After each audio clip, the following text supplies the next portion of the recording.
Oke, sebelumnya Assalamualaikum warahmatullahi wabarakatuh. Perkenalkan, saya Itmamul Wafa, NIM 23111160, program studi informatika tahun 2023. Di sini saya ingin mempresentasikan tugas ujian tengah semester saya, tugas mata kuliah mobile programming, dosen pengampu Bapak Yana Hendriana, sarjana teknik, master engineer. Di sini saya ingin melaporkan milestone report saya pada bulan ini. Saya mengangkat tema dari aplikasi yang sama dengan rekayasa web, yaitu Hustler Hub Mobile Programming, pengembangan Task Manager terisolasi berbasis Explorers Native and Firebase Firestore. Nah, jadi ini adalah versi aplikasinya mobilenya dari Hustler Hub. Setelah sebelumnya saya mempresentasikan tentang mata kuliah rekayasa web. Nah, jadi di sini saya ingin mempresentasikan hasil untuk mobil programmingnya, untuk digunain oleh user Android atau yang berbasis mobile seperti itu. Next. Bab pertama yang ingin saya bahas adalah analisis permasalahan. Jadi sebenarnya ini nggak terlalu jauh dengan presentasi saya tentang rekayasa web.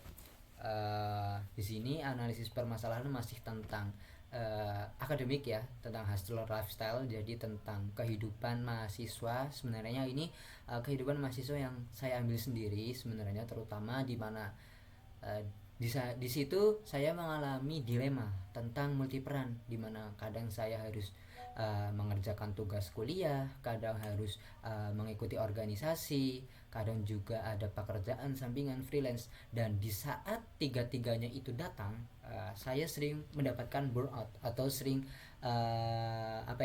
jatuhnya jadi malas karena kebanyakan tugas yang tidak di list dengan baik. Nah, sebenarnya mungkin dari beberapa teman-teman saya di sini juga merasakannya, apalagi mahasiswa semester 4 ke depan, di mana mereka sedang aktif-aktifnya mengikuti kegiatan, mengikuti volunteer, mengikuti organisasi dan sebagainya, baik organisasi di kampus seperti himpunan atau enggak misalnya ada organisasi di luar kampus seperti Google Developer Group dan sebagainya. Jadi tekanan ini memicu kognitif atau overload dan burnout. Jadinya mahasiswa sering merasa bukannya menjadi produktif tapi malah dilema dengan malas karena kebanyakan tugas yang semakin hari semakin banyak seperti itu. Lalu Visual ICT and Focus, jadi aplikasi Hustler Hub saya buat itu tentang to-do list atau task manager, di mana saya ingin menyatukan tugas atau peran multi peran sebagai mahasiswa dalam satu wadah menggunakan single flat screen. Nah, hal ini meningkatkan kecemasan visual karena pengguna terdistraksi tugas ranah lain saat sedang fokus. Nah, jadi saya ingin membuat aplikasi yang membedakan nih. Jadi tidak menyatukan tugas seperti aplikasi Notion dan mungkin aplikasi-aplikasi bawaan di iOS itu kan biasanya kan digabungnya jadi satu. Tugasnya, listnya dan sebagainya. Jadi mahasiswa bukannya semakin produktif, malah semakin burnout karena banyaknya tumpukan list yang ternyata tidak dipisah nih, mana tugas kuliah, mana tugas freelance, mana tugas kampus dan mana tugas-tugas lain seperti itu. Di situ juga kadang aplikasi-aplikasi bawaan tidak terdapat fitur seperti pengingat atau enggak mungkin apakah tugas ini udah selesai, apakah tugas ini masih akan datang, atau tugas ini masih 1 minggu yang akan datang. Nah, jadi di sini saya membuat aplikasi dengan pembeda-pembeda di sini, tentunya dengan fitur apakah tugas ini akan mendatang, apakah sudah terlambat dan sebagainya. Nah, lalu fragmentasi layar. Di sini tantangannya yaitu tentang resolusi mobile ya. Karena perangkat mobile biasanya memiliki resolusi dari entry level nih hingga flagship, berbeda-beda ya. Ada yang Android, ada juga maksudnya ada tampilan yang kecil, ada juga Android yang besar, ukurannya pasti juga berbeda-beda, mulai ada yang tablet juga, ada flagship juga, ada yang lipatan juga dan sebagainya. Nah, di sini juga termasuk layar berponi dan rasio aspek yang beragam. Sebagian besar aplikasi gagal nih menyesuaikan komponen visual secara dinamis. Biasanya programmer itu berhasil membuat aplikasi yang responsif di website mereka atau enggak di tampilan rekayasa perangkat lunak mereka, tapi kebanyakan juga programmer tidak bisa menyatukan gimana sih andai kata aplikasi yang sebelumnya itu di web diaplikasikan tuh ke handphone. Apalagi handphone kan mempunyai resolusi yang berbeda-beda ya. Ada yang saya terangkan tadi, ada yang lipat, ada yang terlalu besar, ada juga yang terlalu tindih. Jadi sebagian besar developer juga atau aplikasi-aplikasi juga gagal menyelesaikan komponen visual secara dinamis atau responsif.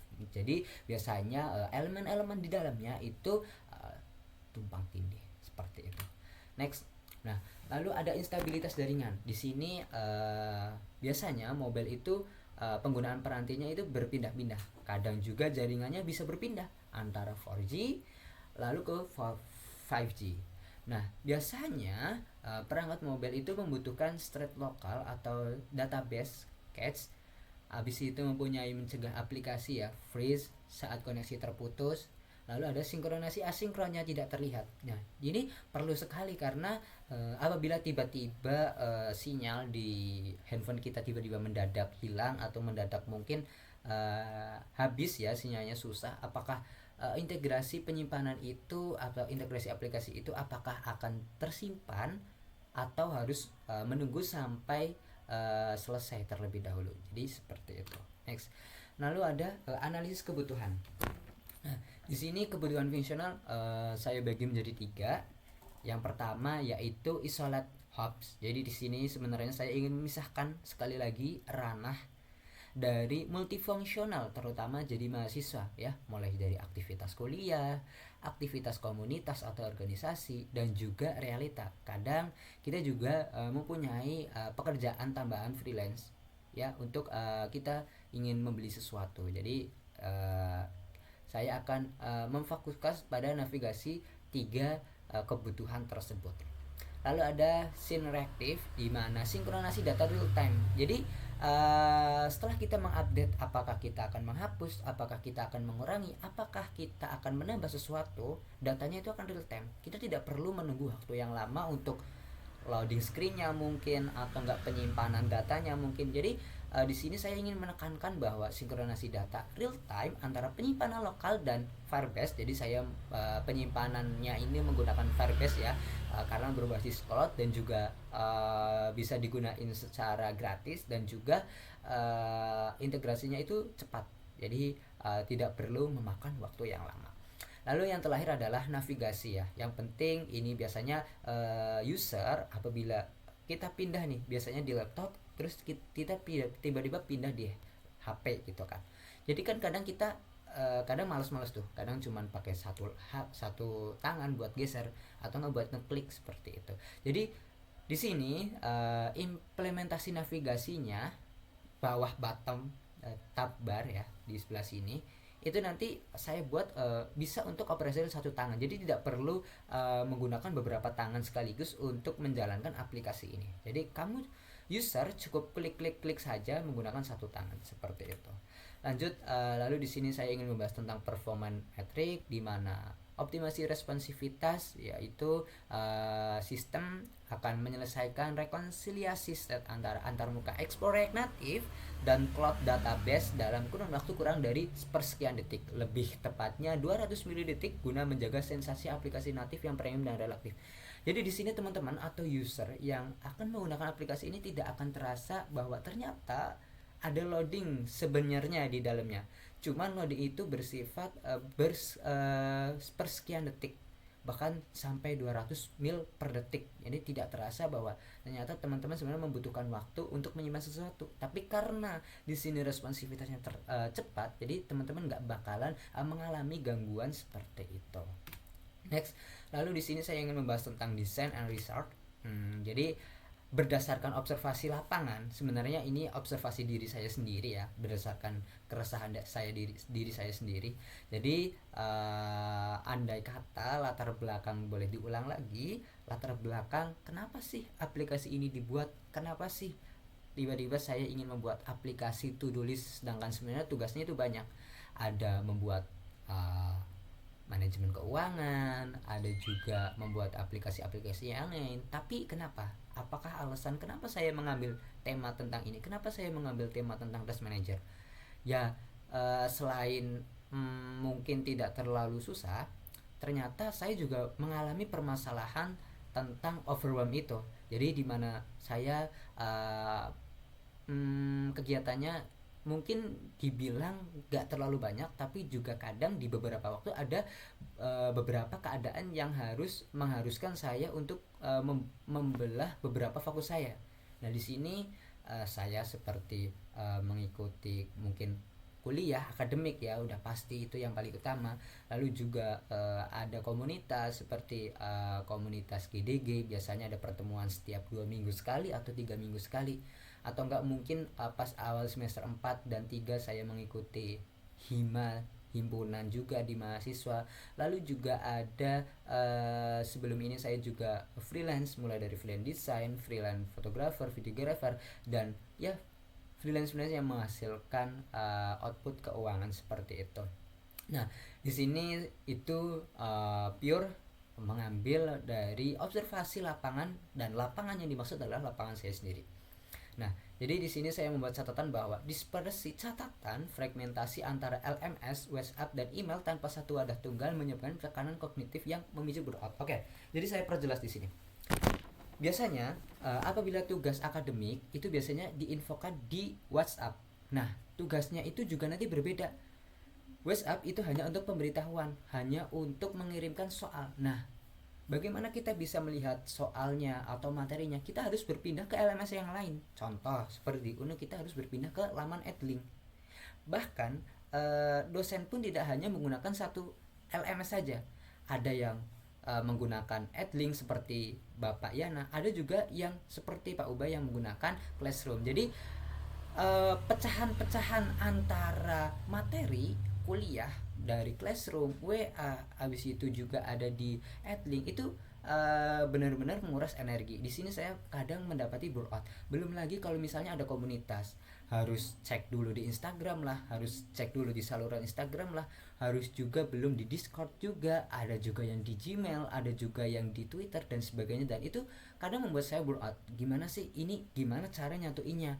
Kadang karena terlalu banyak, kadang burnout, kadang lupa. Nah makanya saya ingin membuat satu wadah yang memuat beberapa tugas sesuai dengan takarannya masing-masing, mulai dari kuliah, mulai dari komunitas, dan lain-lain seperti itu. Nah jadi pada kali ini referensi desain yang saya ambil adalah referensi desain dari Superlist ya. Mungkin bagi sebagian orang atau mungkin banyak, ini adalah aplikasi yang paling bagus pada era sekarang, di mana tampilannya yang ya kita bisa lihat sendiri sangat responsif, baik di mobile maupun di web. Habis itu juga menggunakan warna yang sangat enak ya, tidak menyakitkan mata, jadi setiap yang memandang itu pasti senang atau tertarik langsung ingin menggunakan. Nah jadi saya ingin mengambil referensi ini, cuman mungkin bukan minus ya, karena ini aplikasinya sudah disertai dengan fitur-fitur yang banyak.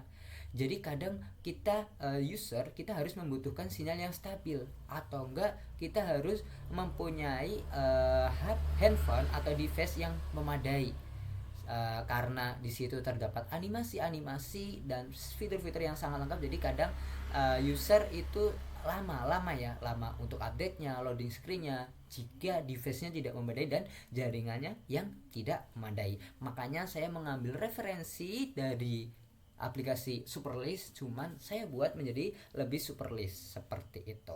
Nah, mengadopsi elemen visual dark mode ya, dimana di sini sebenarnya kalau Superlist itu warnanya ungu, tapi saya itu juga mungkin bukan ungu tapi biru keunguan. agar visual minimalisnya juga tersampaikan seperti itu. Nah, di sini juga ada tambahan simplifikasi dilakukan untuk fokus pada produktivitas individu mahasiswa agar lebih hemat energi seperti itu. Next. Nah, jadi setelah melakukan rancangan desain, setelah melakukan pembuatan aplikasi, itu kan hanya berdasarkan diri saya sendiri ya, berdasarkan kebagusan yang saya nilai sendiri. Nah, kedepannya setelah UTS selesai, saya ingin melakukan kuesioner ya terhadap beberapa mahasiswa, mungkin ke teman-teman saya, mungkin juga ke teman-teman mahasiswa Universitas Nahdlatul Ulama juga, atau enggak mungkin andai kata ada punya banyak waktu, aku juga ingin menguji aplikasi ini kepada teman-teman di luar kampus. Nah, di sini saya ingin menguji apakah aplikasi yang saya buat itu berguna atau mendapat skor bagus atau banyak kurangnya, dan ya mungkin seperti itu. Nah, target respondennya sebenarnya nggak banyak, hanya 10-15 mahasiswa, cuman saya ingin mengusahakan yang lebih, barangkali mungkin bisa lebih dari itu, biar semakin banyak responden juga semakin, andai kata mereka menilai bagus, berarti benar aplikasi ini benar-benar lancar seperti itu. Lalu di sini ada timeline pelaksanaan nih. Jadi di sini saya ingin menjelaskan tentang jadwal ya, di mana saya melakukan progres ya, mulai dari pembuatan PRD, bagaimana saya mencari tema, bagaimana saya melakukan menganalisis latar belakang, bagaimana saya membuat wireframe-nya, bagaimana saya mengintegrasikannya sebagai sebuah coding, bagaimana sih aplikasi ini sebenarnya cuman hanya untuk melengkapi tugas, atau ternyata suatu saat nanti bisa diimplementasikan juga di dunia nyata andaikan kata lolos penilaian dan seperti itu. Nah, di sini dimulai di bulan Maret ya. Jadi di sini karena tugas saya juga masuk kuliahnya itu juga di bulan Maret. Jadi di sini baru saya dikasih tugas di sini deskripsi kegiatannya, yaitu studi kasus ya, mandiri dan spesifikasi kebutuhan seperti yang telah aku terangkan di awal ya, spesifik kebutuhan dari aplikasi yang saya buat dan studi kasus yang dari aplikasi yang saya buat juga seperti itu. Lalu di bulan April ada perancangan. Di sini saya melakukan perancangan UI Lo-fi ya. Sebenarnya sebelum kita masuk ke hi-fi kan kita harus merancang sebuah wireframe terlebih dahulu ya, untuk perancangan aplikasi ya, mulai dari alur pengguna, apakah desainnya menggunakan elemen seperti apa dan sebagainya. Lalu ada di tahap selanjutnya, yaitu di UTS ya, di bulan ini itu saya sudah sedikit melakukan setup di Expo, coba mencoba-nyoba apakah tampilan web, tampilan aplikasi yang saya buat apakah bisa dijalankan di Android atau tidak seperti itu. Lalu di sini saya membentuk layout juga, bento layout. Lalu ada Firebase Out UTS ya, Firebase Out untuk menyimpan data pengguna. Jadi setelah aplikasi yang saya buat selesai, nah jadi saya ingin memastikan apakah setiap user yang menggunakan itu berbeda-beda nih penyimpanannya, apakah masih sama atau tidak seperti itu.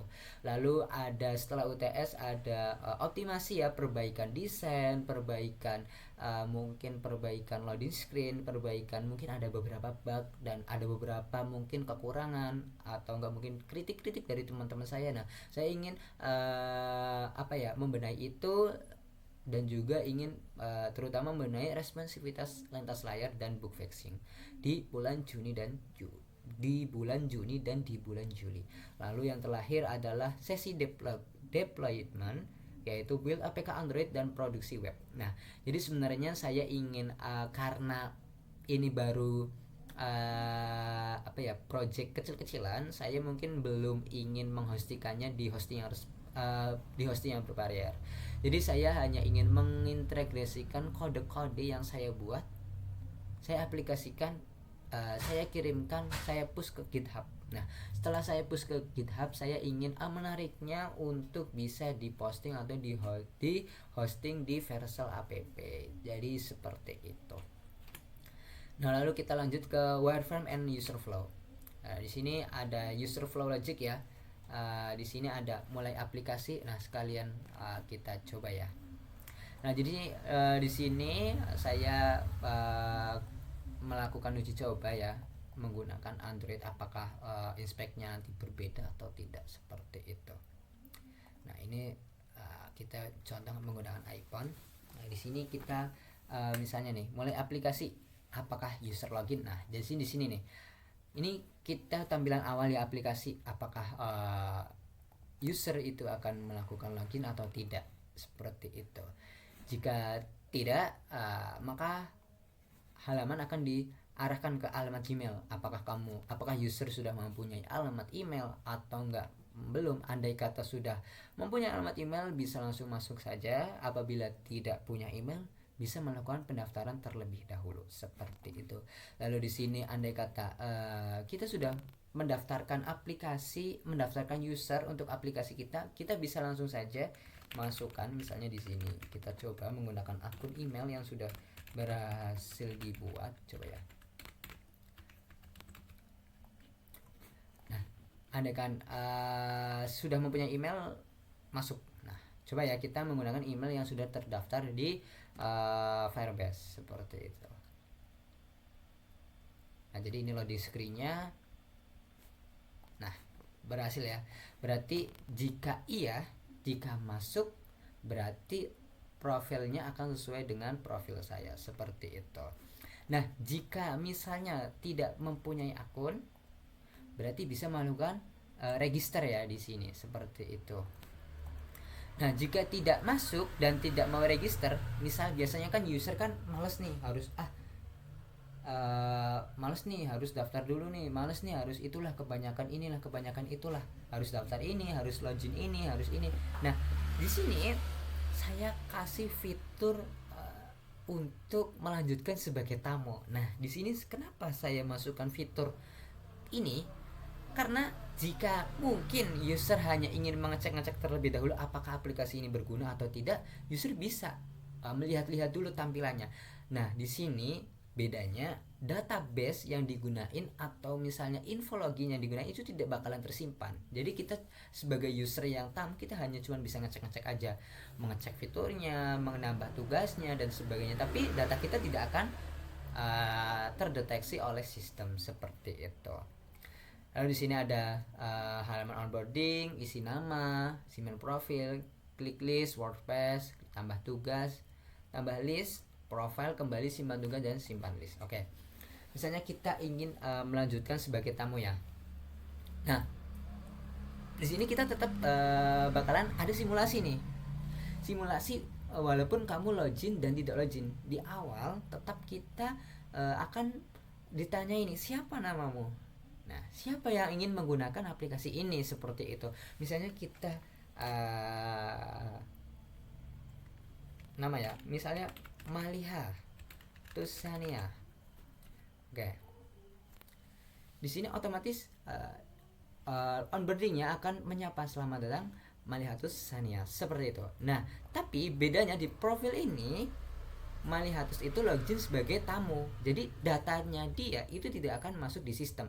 Andai kata dia hanya ingin mencoba fitur di sini ya. Misalnya dia ada tugas tugas rekayasa web. Misalnya ini deadline tanggal 1. Nah, prioritasnya kita bisa ubah nih, apakah prioritasnya itu sedang, tinggi, atau rendah. Oke, misalnya kita karena masih lama ya di tanggal 1, coba kita prioritaskan tugas itu sebagai tugas yang sedang ya. Nah, karena ini tugas rekayasa kuliah, nah, di sini kita ada pilihan nih. Apakah tugas kuliah, apakah tugas organisasi atau komunitas, atau tugas dari freelance kita. Nah, karena di sini adalah tugas kuliah, berarti saya mencintainya tugas kuliah, seperti itu. Nah, di sini kita juga bisa memilih nih tanggal kita masuk atau tanggal deadline. Misalnya di sini IA menuliskannya date-nya tanggal 1. Nah, berarti kita tinggal cari aja tanggal 1. Nah, deadline-nya misalnya jam 12. Oke, done.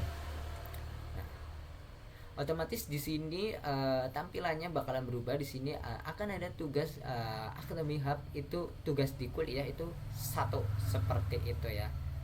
Nah, tapi data ini apakah akan tersimpan? Tidak. Andai kata mungkin IA itu bakalan keluar, berarti otomatis data yang dia tambahkan sebelumnya otomatis bakalan hilang seperti itu. Nah, oke, sekarang kita ingin mencoba menggunakan email yang berbeda.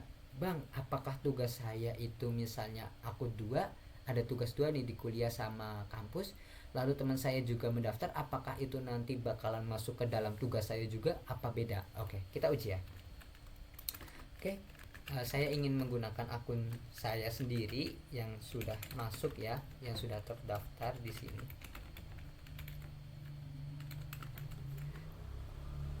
Oke, kalau udah masuk otomatis dia nggak perlu lagi menuliskan namanya seperti itu. Nah, di sini ada tugas nih, ada tugas dari komunitas. Ternyata ada pertemuan HMP kedua.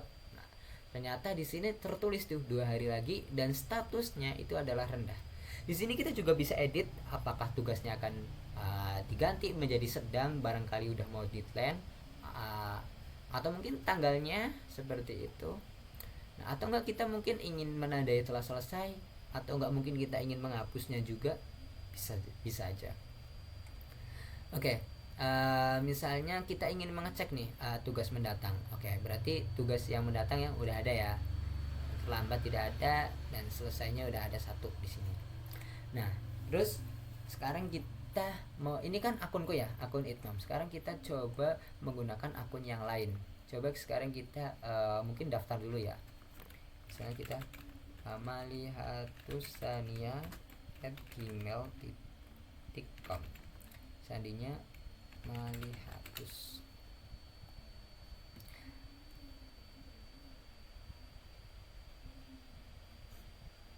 Siapa namamu? Ia. Apakah tugasnya sama dengan tugas aku? Kita cek. Oke, ternyata masih kosong ya. Berarti bisa dipastikan bahwa setiap user itu mempunyai tugas dan deadline yang berbeda-beda. Jadi tugasku nggak mungkin tercampur dengan user punyanya teman saya ya. Sebaliknya juga tugas ya saat ingin menambahkan dia juga tidak akan masuk ke dalam list tugas yang saya buat. Jadi kita benar-benar menggunakan email yang berbeda, berarti tugas kita juga beda seperti itu. Oke, lalu sekarang kita lanjut di sini di materi selanjutnya. Nah, desain interface ya, di sini tampilan HiFi-nya yaitu implementasi temang gelap premium dengan rasio kontras tinggi, struktur bento gear pada dashboard mobile, memadukan fungsionalitas statik tugas dengan navigasi button bar yang ergonomis. Tadi sama-sama kita juga udah sedikit ya mempresentasikan tentang aplikasi di bentuk web di mobile.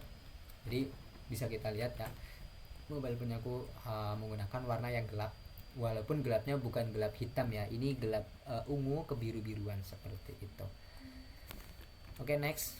Di sini ada hasil coding.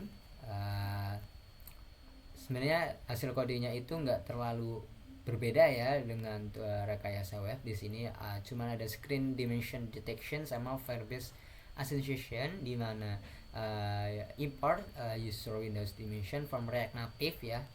Lalu di sini ada width dimension, kita berubah. Nah, condition navigation rattle is mobile nih. Masih tanda tanya, apakah mobilenya ukurannya berapa kali berapa dan sebagainya seperti itu. Lalu di sini rancangan database-nya. Rancangan database-nya mungkin bisa saya tunjukkan aja di sini. Ini sebenarnya nggak terlalu jauh dengan ya rancangan dari database dari rekayasa web. Nah, di sini ya diagramnya seluruh database ya, root, collective activities, dokumen, haster help, appdoc dan seterusnya. Lalu ada diagram relasi and sanitasi logis. Di sini juga terdapat kodingan-kodingannya di dalam anti graffiti. Lalu ada data general ini di sini nih. Misalnya data tipe yang saya gunakan jalur koleksi ya. Misalnya untuk menyimpan profil data seperti itu. Misalnya di sini ada name, tipe datanya string, deskripsinya adalah nama tampilan pengguna, dan contoh nilainya adalah nama orang. Misalnya di sini saya tulis Itmamul Wafa seperti itu. Lalu ada create art atau tipe data string. Di sini deskripsinya adalah untuk waktu pendaftaran profile pertama kali. Nah, di sini juga tertulis misalnya tanggal 2026, bulan Mei, dan kode-kode yang dituliskan dengan Firebase-nya. Lalu ada custom hub di mana tipe datanya ada array. Lalu di sini deskripsinya juga daftar kategori nih. Apakah misalnya kategori ingin menambah custom ya buat pengguna seperti itu. Lalu di sini ada juga jalur koneksi juga lagi seperti menambahkan judul, tugas, catatan dan sebagainya. Oke,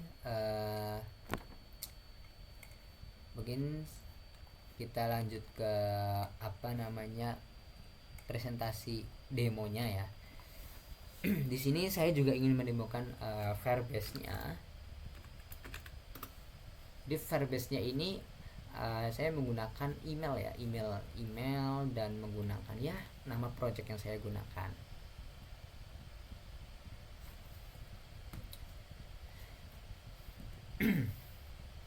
Nah, di sini tertera ya, ini nama aplikasi yang saya buat. Di sini nama aplikasinya Haster Hub.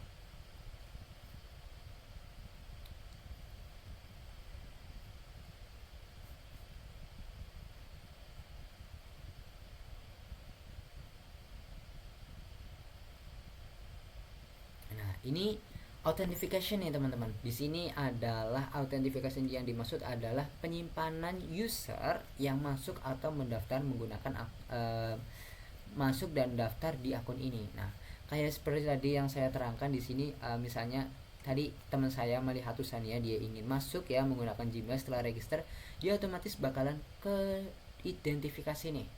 Misalnya emailnya, lalu tanggal sign-nya dan sebagainya seperti itu. Oke.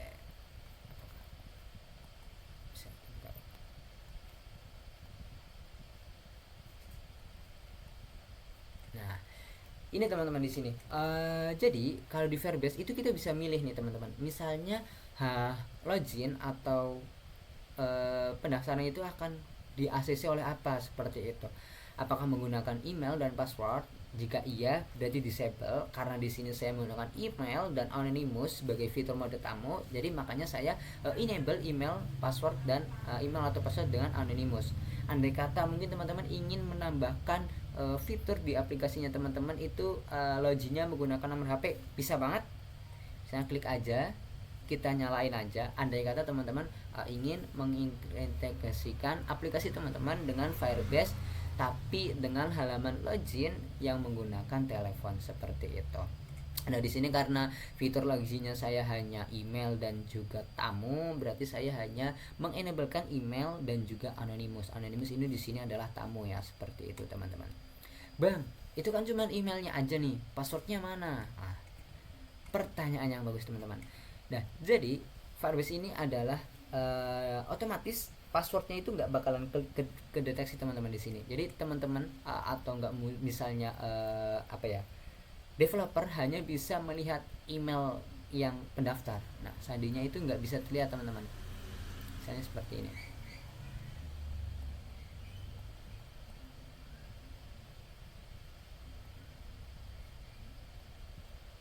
Nah, ini kita hanya bisa melihat email-email yang pendaftar, tapi kita tidak bisa melihat password yang digunain dengan user seperti itu teman-teman.